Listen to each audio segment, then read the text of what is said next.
dubartiin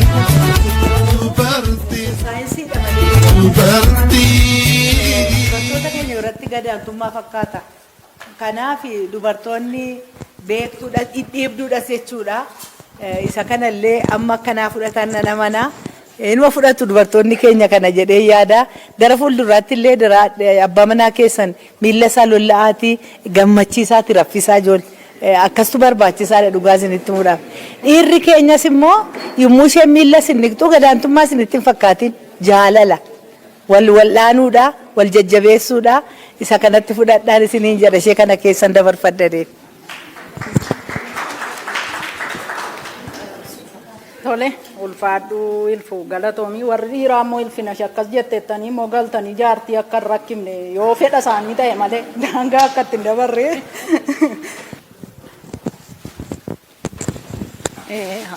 Haadhummaan dhukkubbii guddaa qaba. Dhukkubbii daangaa hin qabne qaba.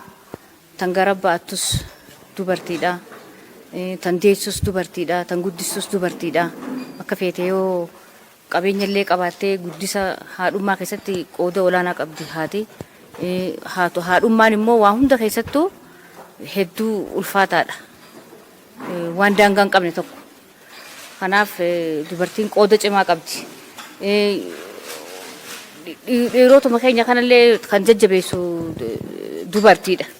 Dubartiin mana keessaa yoo abbaa manaa tokko hin jajjabeessine akka ilfuun jettee abbaa manaa sagalee hin taanee fi humna hin taanee fi dhiirti gabbaatee waan tokkollee falmachuu hin dandeessu.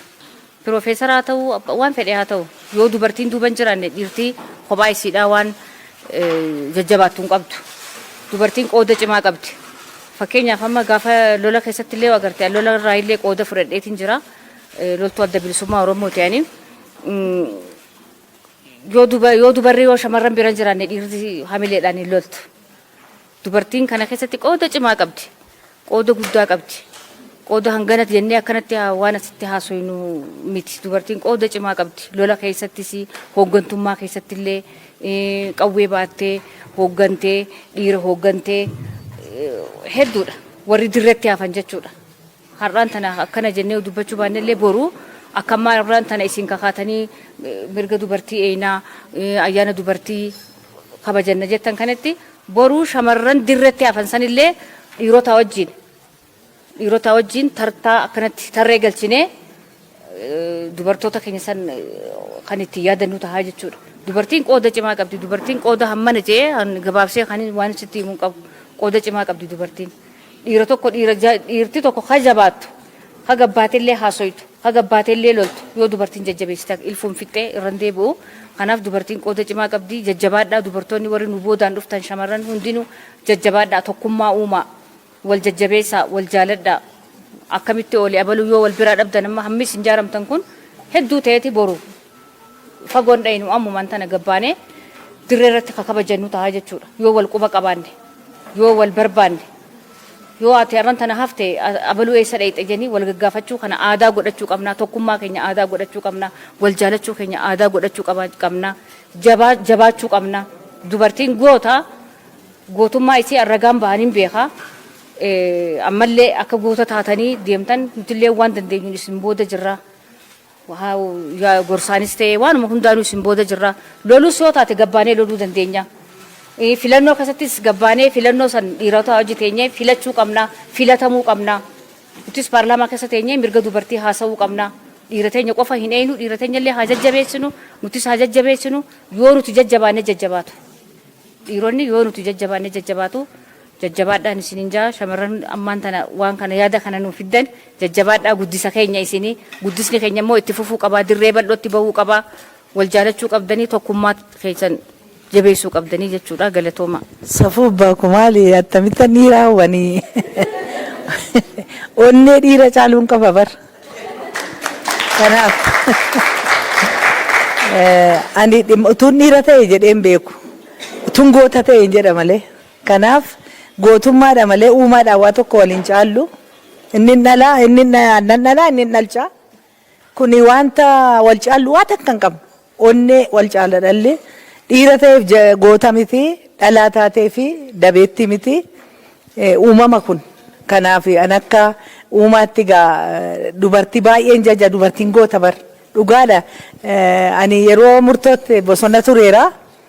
Dhalaan keenya duduuban deebitu na yaadadha. Hawwii kan jedhamtu mucaa tokko mucaa dhiyaa kana ililchaa lolti. Ciiftee illee loltu dhugaa dubbachuudhaaf ta'e yeroo dhukaafni jalqabamu kaatee dhaabbatti. Amma lubbuun jiraattu hin beeku. Kanaaf dhiira ani dhiiradha ani abalu tun dhiira ta'e kun dhiiraa mijool akka dhiiraati baay'een jibba waan akkasii akka gootaati jechuu qabna malee akka dhiiraati jechuu miti hundumtu goota uumaan rabbii keessatti anaafis onnee gaarii kenne isaafis onnee gaarii kenne onnee gadhee dhiiraaf kenne onnee godhaa dubartiif kenne hundumtu walqixa. Kanaaf gootummaa malee akka dhiiraa sayyattan dhiisaa dara akka gootaa'edha. Kanuman isin gaafadha. So dubartiin qabsoo keessa hin jiraanne qabsoon as hin geessu. Har'aan tana alaabaan tun akkas dhaabbattuuf akkasitti maxxantee gidaara kanarra maxxantee akkas jiraattuuf dubartiin qooda cimaa kennite. Qooda cimaa qooda daangaa hin qabne waan hin daangeessu waan kan hin qabne dubartiin Oromoo kan hin beeku kana duraa dhiisi. Maan ilfuu faarraan baradhee rabbi ammallee umrii ishii nuuf haa dheerisu. Warri isii duraatis jira duba shamarran warri maqaan isaanii arran kaane jira. Warra qabsoo tanarraa qooda cimaa qabu. Har'a fiduudhaaf har'a nuti asatteenya haasa'uudhaaf dubartiin qooda cimaa qabdi. Dubartiin onnee qabdi goota. Dhiirtii yoo dubartiin bira jiraannee ulaluu hin dandeessu. Dhiironni garuu narra laalina yeroo hedduu dhiira wannaan ja'a garuu an isin jajjabeessuuf malee isin tuffachuuf miti. Yoo nuti isin bira jiraannee loltan dhugaadhaan hin beekan. Qawwees fuudhee waan hin loleef waan hin beekuuf yoo nuti isin bira jiraannee hin sossootan. Nuti immoo wiirtuu lafee duuda keessaniiti nuti. Kanaaf nu jajjabeessaa nu bira dhaabbadhaa. Arraan tana dhiirtii hangana dhufuun an itti gaddeetiin jira ifiifuu. Bakka nuti hin jirretti amma isaan yoo walgahii guddaa qabaatan nuti raafna. Hinaaf bakki nuti hin jirretti hin tolu. Kanaaf arra hangi kun dhufuunu anaaf natti dhaga'ama.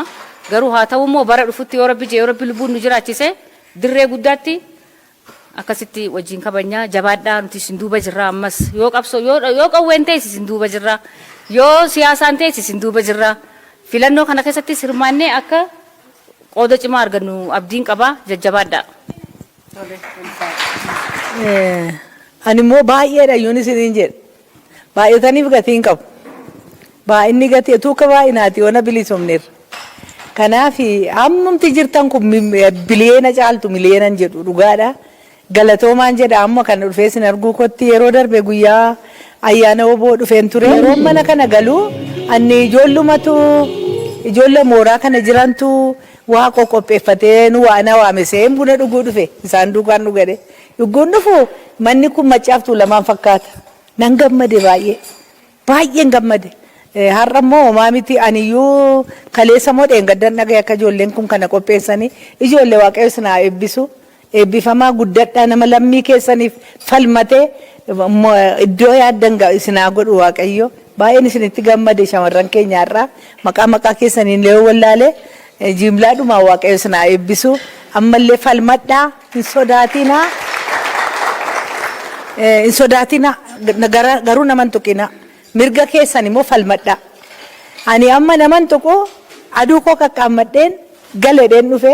Isiniin argee foolii keessan dhaga'een galedheen dhufe malee namatti dubbachuu siyaasa hojjechuu maal jechuu miti. Dhaloonni keenya dhalannee lafa jiraachuun keenya siyaasa isa keessaa ba'uun hin danda'amu. Haa ta'u malee immoo adaraa kaayyoo adda bilisummaa Oromoo hin gatiina. Isuma kana duwwaan isinitti madda. Kaayyoon adda bilisummaa Oromoo saba isaa bilisoomsee jiraachisuu malee saba gabrooffachuu waan hin taaneef baay'een jaalladha. Namatti hin darbu namni akkatti hin darbine falmata. Kaayyoo isaa keessaa ishee kana baay'een jaalladha. Kanaaf hamma dhumaatti duuni naftu falmadhaa saba keessaniif falmaa sabni keessan akkuma namaa hojjetee nyaatu akkuma namaa deemee galu akkuma namaa bobba'ee galu mana isaa keessa nagaan jiraatu sabni keessan hin hidhamin sabni keessan hin du'in garmalee isa kana duwwaa falmadhaa namatti garuu hin bu'ina. Isuma kanan isinitti himaa mirga ofii falmachuun dhalootuma anamma danda'elleen falmu kana booddee adaraan isinitti kennadhaa jabaadhaa shamarran koo jabaadhaa. Baay'een isin jaalladhaa jiraadhaa fayyaa ta'a ilaa hinuma guddata namni ani gaafa tokko nan dullooman seene addanan gaasin seen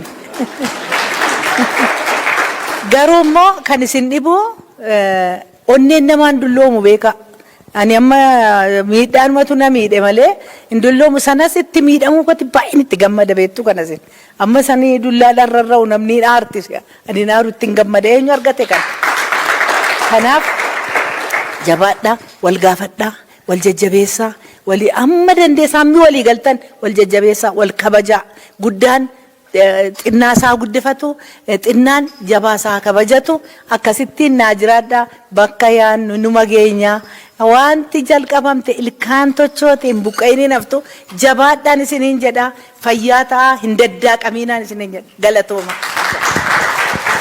Dhaamtee isumarratti naaf ga'a jajjabaadhaa jabaadhaa tokkummaa uumaa gandaa waliin qoodinaa amantii waliin qoodinaa jajjabaadhaa waan isin gorsoo jiraate ankara kiyyaan qophiidhaa isinin gorsaa waan hin beekurraa waan hin dandeettii qaburraa isin cinaan jira jajjabaadhaa tokkummaa uumaa wanti laga nu ceesisu tokkummaadha tokkummaa keessan cimsaa ilfuurratu quufeen jira galatooma.